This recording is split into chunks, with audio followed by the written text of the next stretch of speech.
গ্রীষ্মের আলো ঝলমলে সকাল, তখনও রোদের প্রখরতা ছড়ায়নি। শহরের টাং রোডে বিক্রি হচ্ছে শীতের বাফা পিঠা। কাস্তে কোদাল হাতে শ্রমিকদের অপেক্ষা। চলছে দিন প্রতি শ্রমের বিকিকিনির দরদাম। মাঠে এখন বড় ধান, কদিন আগের বৃষ্টিতে নুয়ে পড়ে ধান।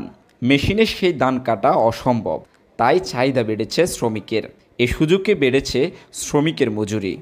আমি আসলাম ধান কাটার লোক নেওয়ার জন্যে, তো ওনারা বলছে 1200 টাকা একদিন। আবার খাবার দাবার দিতে হবে, ওনাদেরকে বিড়ি সিগারেট দিতে হবে, নাস্তা দিতে হবে, এবং কি প্লাস গাড়ি ভাড়া দিতে হবে। তা আমরা যারা ধান করছি কৃষকরা, আমরা কিভাবে বাঁচাম? ধানের মনে হলো 800-900 টাকা।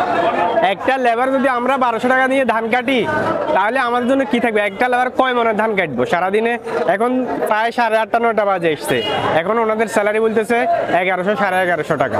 শ্রমিকরা বলেন সারা বছর কাজ থাকে না, এটা কাজের মৌসুম। বছরের অন্য সময় বেকারও থাকতে হয়। সব জিনিসের দাম বেড়েছে, কম টাকায় কাজ পোষায় না।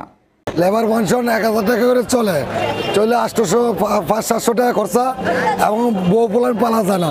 ঠিক আছে, মানুষ অনেক কষ্টের দিন কাটাইতে আছে। হ্যাঁ, মানুষ না খায় কত মানুষ মরতে আছে, এমন চলেও না। যেটা চলে এটা চলে না, এটা বাদ। ঠিক আছে, মানুষ লেবার পেনশনে অনেক হিমশিম খাইতে আছে। শতকরা 60% যায়, 40% থেকে যায়।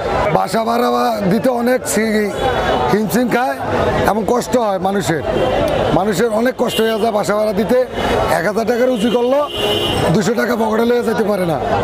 জমির মালিক ও চাষিরা বলছেন শ্রমিক দিয়ে ধান কাটা মাড়াইয়ে পুষে উঠতে পারেন না তারা। একজন শ্রমিকের সারাদিনের মজুরি 1 মণ ধানের চেয়ে বেশি। অপরদিকে শ্রমিকরা বলছেন তাদের জীবন চলে না, সব কিছুর দাম বেড়েছে, তাদের মজুরি কেন কমবে? এই করে প্রতিদিন জমে উঠেছে ফেনী শহরের প্রতিদিনকার শ্রম বিকিকিনির হাট। fennytimes.com news desk. মনোমুগ্ধকর ও ইউনিক ডিজাইনের ব্যাগ পেতে চলে আসুন মাস্টার লেদারে। Master leather, quality is our first priority.